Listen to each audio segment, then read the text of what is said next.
작년 초 기록적인 한파와 함께 찾아온 북설. 한반도는 100년 만의 눈사태로 아비규환이었다. 뒤이은 여름엔 사상 최대의 물폭탄이 떨어졌다. 시간당 최대 강우량 164mm. 서울은 순식간에 물바다가 되어버렸다. 이런 자연재해는 비단 우리나라만의 일이 아니었다. 중국과 미국뿐만 아니라 지구촌이 종잡을 수 없는 기상이변에 시달렸다.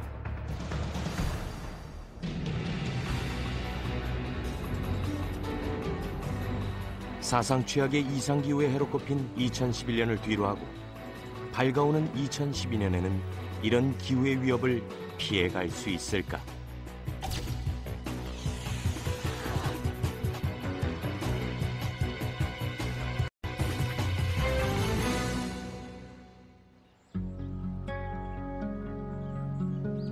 한국 최초의 수목원 풍릉숲. 1920년대부터 임업시험장으로 국내외 자생수종 2,000여 종을 수집, 보호하는 시험 연구림이 조성돼 있다.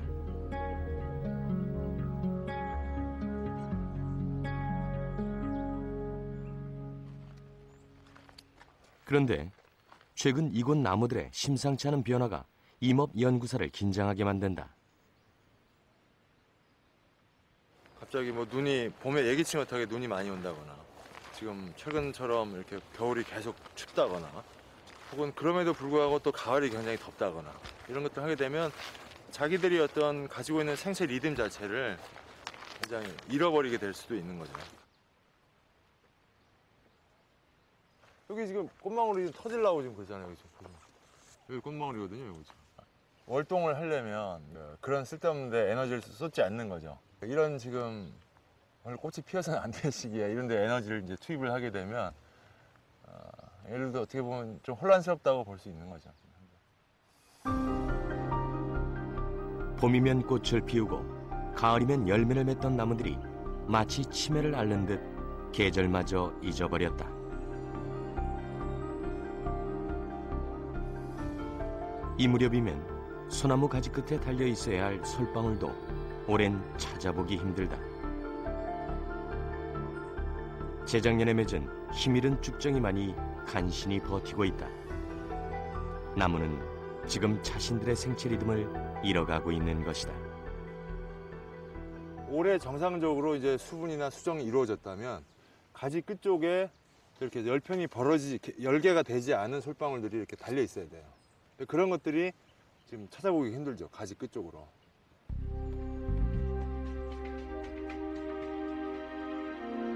소나무 가지 끝, 솔방울의 실종은 바로 작년에 발생했던 기상이변 때문이다. 4월까지 이어진 추위에 꽃이 늦게 폈고 때마침 계속된 장마비로 꽃가루가 제때 날리지 못해 피해를 입은 것이다. 예측하기는 사실 어려운 얘기겠지만 만일 지금처럼 저렇게 이제 소나무가 올해 종자를 못 맺었잖아요. 근데 이런 현상들이 예를 들자면 한 10년, 20년씩 계속 반복이 된다. 그러면 이제 결국 차세대를 생산하는 것 자체가 어려워지는 거죠. 2011년 12월, 송년의 아쉬움도 뒤로 한 채 전국적으로 한파가 몰아닥쳤다.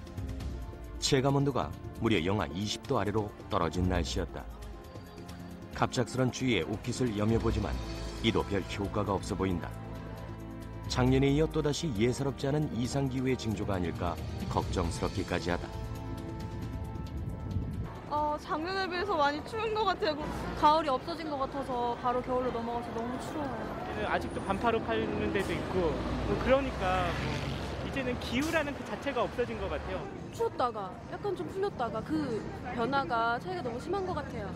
속된 말로 갈 때까지 갔구나 이런 생각 들 정도로 이제 지구가 이제 많이 약해진 게 아닌가 그런 생각하는 거예요. 최근 겨울마다 찾아오는 이상 한파는 북극의 찬 공기를 차단시켜주던 대륙권 상부의 제트기류가 온난화 현상으로 인해 점차 느슨해져 북극에서 중위도까지 내려오면서 발생하는 것으로 알려져 있다. 제트기류의 남하는 동해안의 따뜻한 해수면과 만나 기록적인 폭설을 유발. 뿐만 아니라 이동 속도가 느려 늦추위까지 나타나는 것으로 보고 있다. 이상기후의 원인으로는 지구온난화에 영향을 들 수가 있겠습니다. 지구의 기온변화는 지구 자체의 자연변동과 최근 경향을 봐서 화석연료 소비 등 인간의 여러 가지 활동으로 인해서 요인들이 지구온난화 또는 더 나아가서는 기후변화에 여러 가지 영향을 미치고 있는 것으로 알려졌습니다. 이상기후로 인한 생태계의 변화는 한반도의 축소판 제주도에서 이미 확인할 수 있다.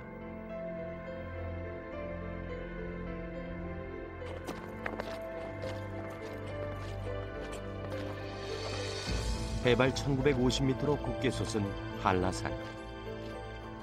고도에 따른 식생의 수직 분포가 뚜렷한 지역이다. 국립산림과학원 김진연구원은 한라산 생태 관찰을 위해 눈이 오나 비가 오나 한라산을 오른다. 이곳은 1970년대부터 지구온난화에 따른 생태계의 변화가 일어나고 있기 때문이다. 해발 1400m부터는 악오산지대라 불리는 수직 분포대에 들어선다. 이곳은 저온 건조하여 침엽수가 많이 자란다. 한라산엔 주로 구상나무가 자리 잡고 있다. 구상나무는 세계에서 유일하게 한반도에서만 볼 수 있는 소나무과 나무다. 보시면 여기 보시면 구상나무가 지금 한 개체가 나오지 않습니까? 이렇게 구상나무가 나오기 시작하는 거는 이제는 한 1400m 지점에 다 오고 있다는 그런 증거가 되는 거죠. 근데 실제적으로 저런 구상나무들도 그 전에는 1200에도 있었을 거고 1300에도 있었을 거고 뭐 1000에도 있었을 거고 저 보시면은 한 개체가 계속 다른 나무들한테 치이고 있습니다. 그러다 보면 언젠가는 저것도 고사하는 그런 현상들이 나오는 거죠. 지금 토종 구상나무가 점점 사라지고 있다. 특히 소나무와의 경쟁에서 밀려 서식지를 잃고 있는 상황이다. 저기 보시면 소나무가 지금 한 2, 3년생들 어린 놈들이 계속 자라나고 있지 않습니까? 이 숲이 앞으로 한 10년만 지나면 저런 소나무 숲 형태의 숲이 여기에 늘어나는 부분이 생기는 겁니다.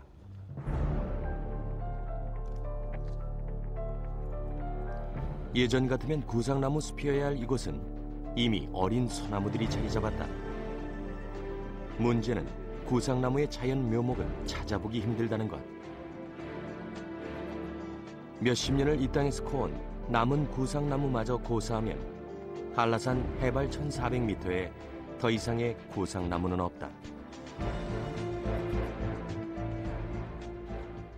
그러다 보면 여기에 자생하던 식물 자체들이 없어져 가고 자꾸 멸종하는 그런 현상들이 계속 나오는 거죠. 기후변화에 살아남기 위한 식물 간의 전쟁. 구상나무가 이대로 이 전쟁에서 저 한라산 위로 쫓겨나다 결국 멸종되는 시나리오가 현실이 될 날도 머지않아 보인다. 수천 년간 눈과 추위를 잘 견뎌온 구상나무. 하지만 구상나무는 생육 환경에 민감해 자생지 외의 지역에선 그다지 적응을 잘하지 못하는 나무다. 구상나무가 지구온난화로 인해 위기를 맞고 있다.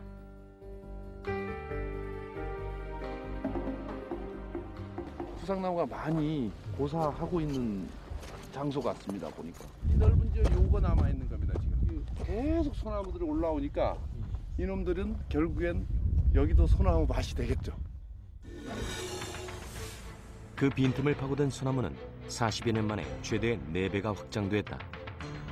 1967년 국내 최초 한라산 위성 관측 시 탐라 계곡 지역의 분포 면적과 2009년 위성 관측 시 보여지는 면적은 확연한 차이를 나타내고 있다.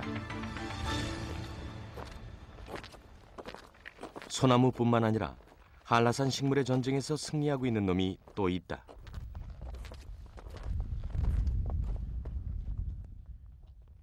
바로 조리대다. 조리대의 확장은 이곳 토박이 시로미의 성장을 방해한다. 전 세계적으로 시로미가 최남방 한계선이 한라산입니다. 그러니까 아고산 지역의 대표적인 식생이죠, 시로미도.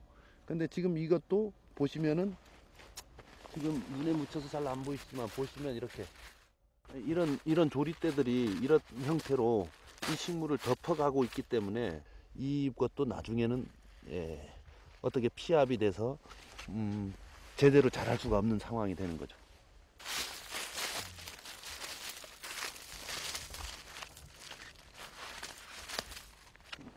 여기도 봐보세요. 이거 지금 다 덮고 있지 않습니까? 나무들.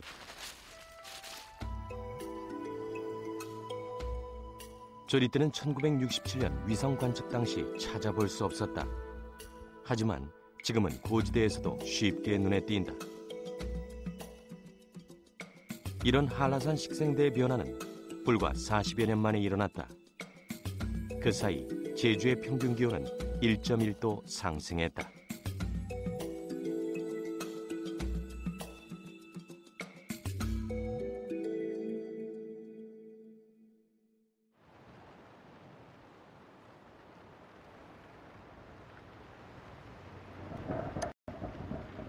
제주 한림항. 평소 조업을 마친 어선들이 몰려들어 불야성을 이룬다는 이곳이 요즘은 조용하기만 하다.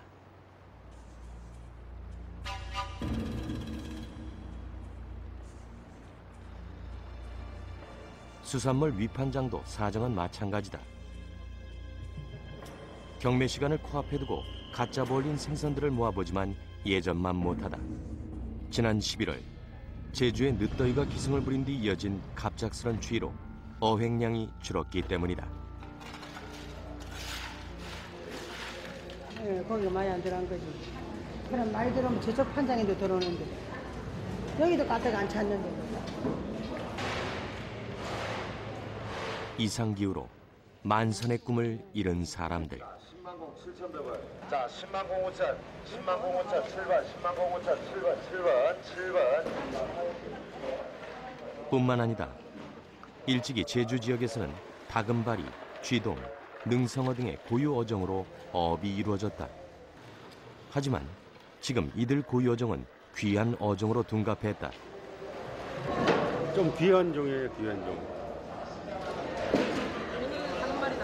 안 나왔어요. 요즘에 돔도 안 잡히니까 좀 비싸고. 최근 지각 변동에 가까운 어종과 어획량의 변화가 일어나고 있다. 한 해에도 몇 번씩 풍년과 흉년을 오간다. 더불어 아열대 지역의 열대어들이 그물에 걸려 경매장에 나오기도 한다. 아열대로 많이 들어오죠. 자막도에 특이한 것들, 우리가 생선 이름 잘 모를 만한 것들도 많이 들어요. 연중 온난한 기온을 자랑하는 제주 앞바다. 황금어장의 명성을 얻은 비밀은 바로 수온이었다. 그런데 지구 온난화와 함께 발생한 수온 상승은 예기치 않은 결과를 낳았다. 바로 열대어들의 출현. 2006년 조사 때 아열대성 어류의 출현율이 19%에 불과했던 제주바다. 하지만 2011년에는 47.7%까지 올랐다.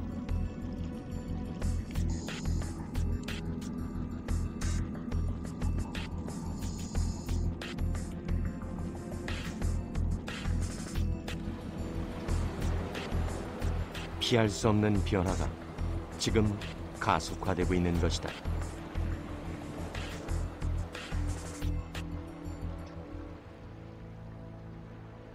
때문에 바다의 수온을 항상 주시하는 사람들이 있다.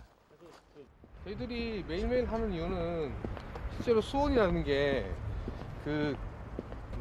조차에 따라서도 다르고요, 시기에 따라서 굉장히 다르기 때문에 이렇게 반복적으로 계속 해줘야만이 어느 정도 일정한 경향성을 찾아낼 수 있어요. 국립수산과학원 연구원들이다. 매일 바다의 수온을 기록해 변화를 관찰하고 있다. 특히 겨울철 수온이 여름보다 평균 수온 상승에 큰 영향을 미친다고 한다. 2011년 12월 중순, 제주 바다의 수온은 어느 정도일까?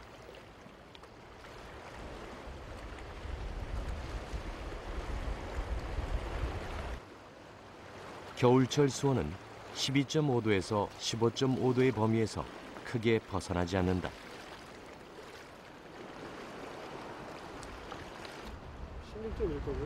16도하고 34ps면은 거의 겨울철 수온하고 연분으로 나타날 수 있겠네요. 22도에서 30도의 수온에서 활동성이 높은 열대어지만 16도면 따뜻한 겨울나기가 가능한 수치다. 초기 한 1924년도 같은 경우에는 한 17도 정도시에서 현재는 한 18.8도씨 정도, 즉 한 1.8도씩 올랐는데 세계 평균이 한 0.5도씨가 올랐다고 하면 그 수온에 비해서 한 3배 정도 이상 높은 그런 수치를 보이고 있고, 특히 겨울철 같은 경우에는 타 계절에 비해서 더욱더 상승을 하고 있는데요. 일단 그 다른 지역에서 겨울철 온도 상승이 한 1도씨 이상 넘게 지금 보여지고 있는 실정입니다.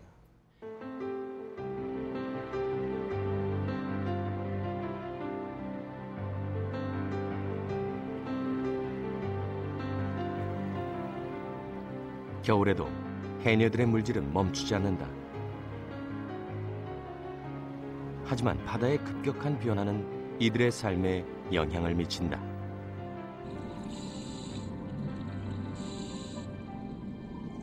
제주 앞바다에서 미역 등의 해초와 소라, 전복, 해삼 등을 캐오던 해녀들은 더 이상 풍년이 없다고 한다. 해조류는 줄어들고 아열대 무척주 생물들이 늘어나면서 주 수입원이었던 토종이 사라질 위기에 놓여 있기 때문이다.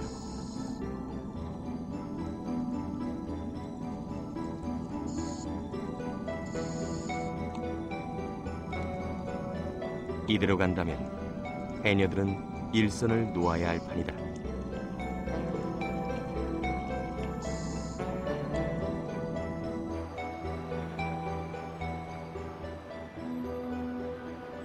해조류가 서식해야 되는 부분에 경산호들이죠. 거품도산호라든가 아니면 그물코도산호라든가 그런 산호들이 좀 많이 번성함으로 인해 가지고 해조류들이 좀 자랄 수 있는 그런 공간을 많이 침해를 하게 되고, 그런 인해 가지고 소라라든가 전복들 같은 그런 해녀분들께서 이렇게 직접적으로 채취를 하셔서 생계에 활용하시는 부분들에 좀 영향을 좀 많이 미치고 있고, 악영향을 많이 미치고 있고. 제주도 해역의 어종이 변하자 토종 보호에 나선 해양수산연구원.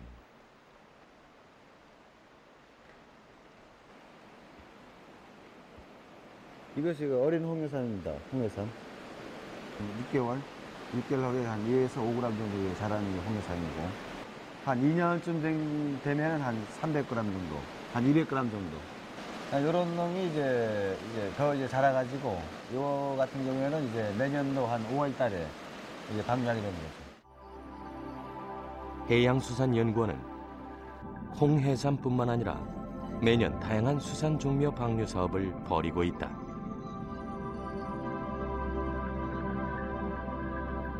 돌돔과 감성돔, 다금바리 치어를 비롯해 홍해삼, 전복 등 사라져가는 어종들을 다시 바다로 돌려보낸다.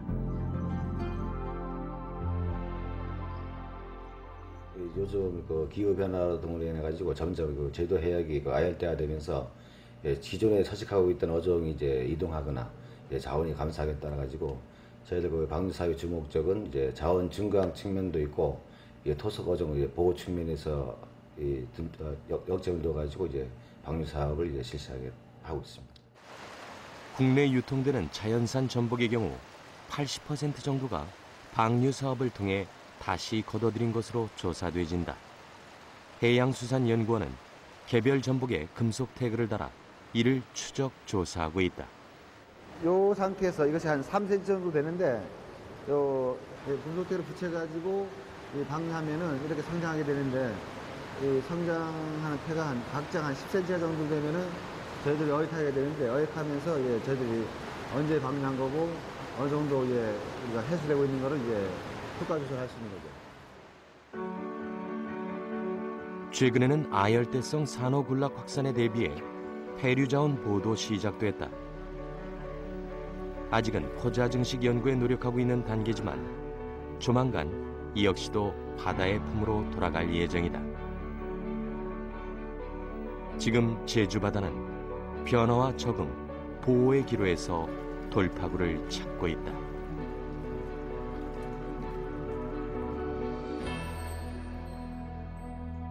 지난 12월 19일 기상청 주관으로 국가기후변화 시나리오 워크숍이 열렸다. 이날의 발표 내용 중 우리가 주목해야 할 부분은 바로 우리나라 극한기후 변화 전망이다. 과연 2050년 한반도 기후는 어떤 모습일까? 네, 최근 관측 자료에 따르면 전지구 평균 기온이 0.75도씨가 상승한 가운데 우리나라는 1.8도가 올라서 전지구보다 2배 이상 높아진 것으로 조사되었습니다. 특히 우리나라 경우는 지난 40년간 약 1.4도씨가 상승한 것으로 분석되었습니다. 이러한 기온 상승은 계속돼 현재 평균 8.8일인 폭염 일수가 2050년에는 3배가 증가해 25일. 열대야의 경우 30일 이상을 시달릴 것으로 전망돼지고 있다. 집중호우 역시 60%의 증가를 보일 것으로 예상된다. 평균 상태에서 1도씨만 올라가더라도 기후 시스템을 구성하는 각 요소들이 거기에 적응하기 위해서 거기에 적응하지 못하는 그 시스템과 반응을 하면서 이상한 극한 현상들이 발생을 하게 되어 있어요. 실제로 1970년대 이후 전 세계적으로 극한 기상 이변의 발생 빈도와 강도는 급증했다. 그 피해액만도 커지고 있는 실정이다.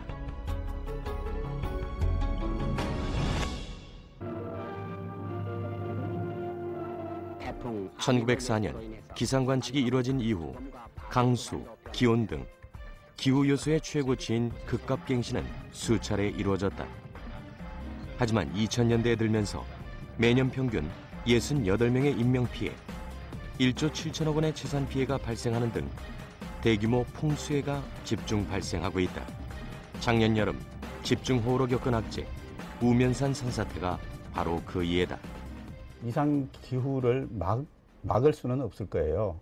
그렇지만은 이 적응이라는 부분이 집에서 전기 아끼고 그다음에 연료 좀 덜 쓰고 이런 자원이 아니라 어떤 전략 이제 기후 국가의 그 어떤 그 대책이 있지 않습니까? 그거에 맞춰서 전략적으로 이렇게 대응을 이제 해야 된다는 겁니다.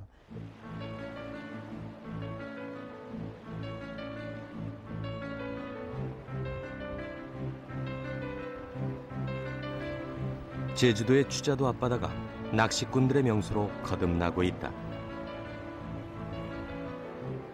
신대 어휘라 불리는 황금어장.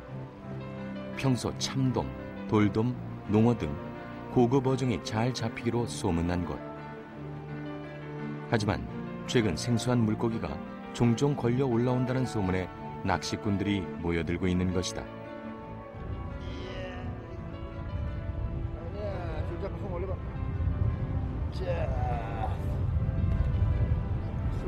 이들의 낚싯바늘에 숭어가 걸려들었다. 산란기 외엔 좀처럼 보기 힘든 어종이다. 이야, 잘생겼다. 기가 막히게 생겼다. 이 추자도가 어장이 좋은 데다 이거. 이런 데서 숭어가 물고.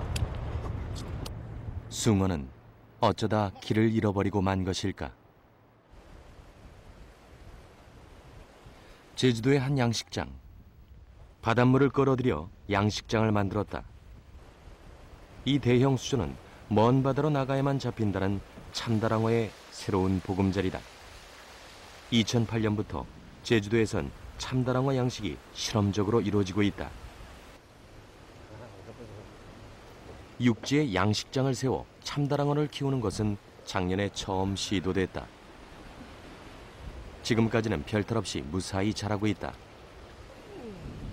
제주 바다의 수온이 참다랑어가 살기 좋은 서식 환경을 만들어주기 때문에 가능한 일이다. 식사 때면 그 모습도 보여준다. 제법 등치도 있다. 작년 10월쯤에 와가지고요. 그때 한 2-3kg 정도 되는 친구들이 와가지고 지금 한 15kg 정도? 15kg 정도 증체된 것 같아요. 참치라고도 불리는 참다랑어는 몸 길이가 1m가량에 몸무게가 최대 100kg가 넘게 나가는 큰 어종이다. 주로 중서부 태평양에서 서식하나 회류성 어종으로 우리나라 해역에도 종종 나타난다.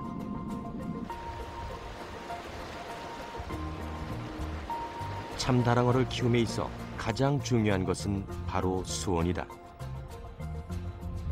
특히 겨울철에는 낮아진 수온을 높이기 위해 따뜻한 지하수를 바닷물과 섞어 공급하고 있는데 아직까지는 지하수 사용이 필요 없을 정도로 수온은 유지되고 있다.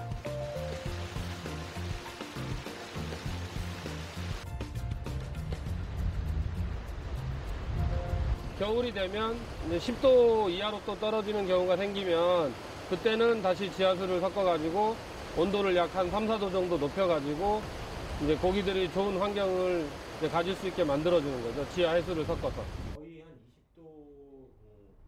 온난화로 인한 수온 상승이 이들에겐 오히려 도움이 되고 있는 것이다.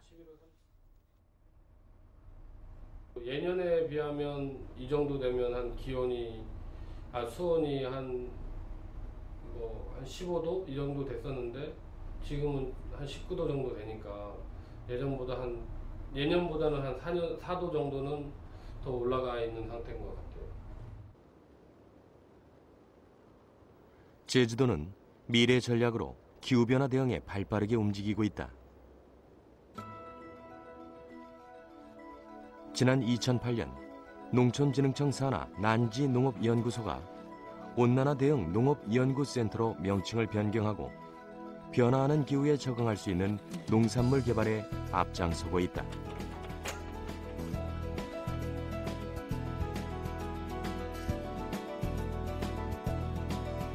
특히 아열대 식물의 생산 가능성 연구가 활발히 이루어진다.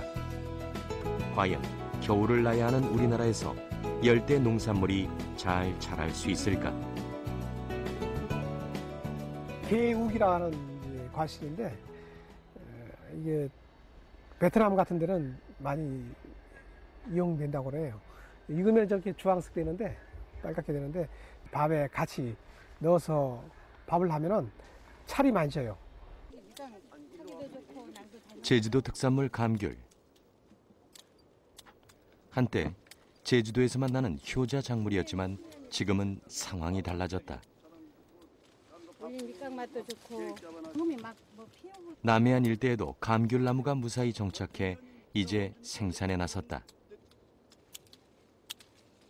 기후변화는 제주 감귤을 더 이상 제주 특산물로 두지 않는다.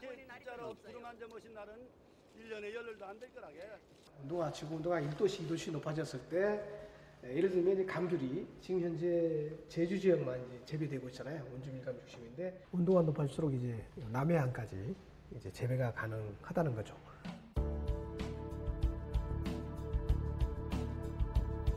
사탕수수와 함께 설탕의 주 원료가 되는 사탕무, 인디언 시금치, 아티초크, 파파야까지 다양한 아열대 농산물들의 실험 재배가 이루어지고 있다.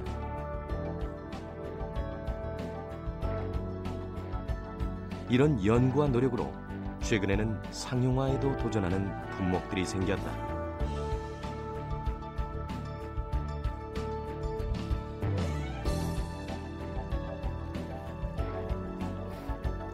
지중해 야채로 유명한 아티초크. 작년 여름 아티초크 노지 농장을 처음으로 개관한 농가가 있다. 올봄 꽃이 피면 첫 수확을 눈앞에 두고 있는데 아침마다 와서 들여다보고 그러죠. 그런데 애착이 많이 가는 만큼 또 힘들어요. 그래서 보통 이제 농사들을 계속 지어왔던 분들은 모든 게 이제 예측이 가능한데 저 같은 경우는 예측이 불가능하기 때문에 그냥 와서 그냥 살아야죠. 와서 이렇게 보고 들여다보고 계속 들여다보고. 유럽에서는 아티초크에 꽃봉오리를 넣은 요리가 인기다. 더욱이 약재로 효능도 인정받고 있다. 우리나라 역시 수입을 통해 고급 레스토랑에서 사용되어지고 있다. 때문에 아티초크의 국내 재배는 상품 가치가 높을 것으로 기대된다. 이렇게 기후의 위기를 기회로 삼은 사람들이 늘어나고 있다.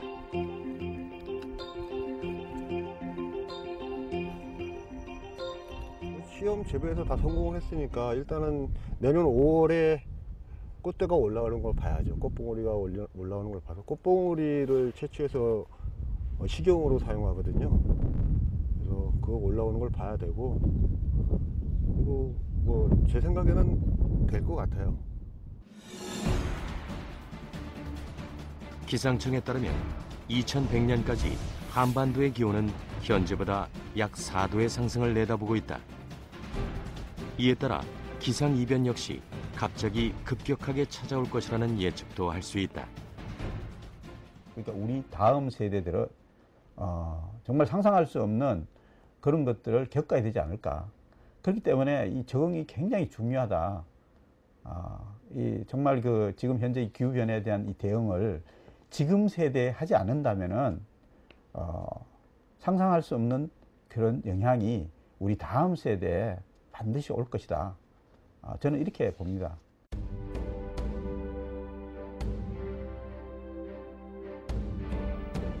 자연의 질서를 무너뜨리고 지구온난화를 부추긴 피할 수 없는 대가. 이상기후. 이제 변화하는 기후에 적응하는 길만이 더 이상의 피해를 최소화하는 방법이 아닐까. 2012년 새해에는 이상기후의 피해가 없는 한 해가 되길 바란다.